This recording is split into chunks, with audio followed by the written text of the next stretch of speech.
Hey everyone, in today's video I will show you how to Steam family sharing. This allows you to share your game library with friends or family members. So let's get started.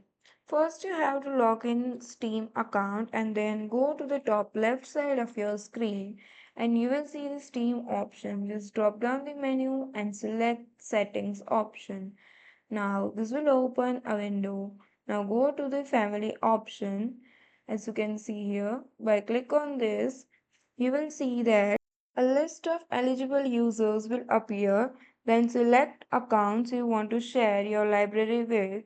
Now click OK to confirm and then log out of your Steam account and ask your friends or family members to log in into their account on the same computer.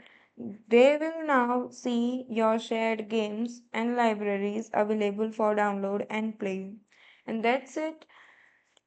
Have your Steam using family sharing quick, official, and super easy. So that's it for the video. Thank you for watching.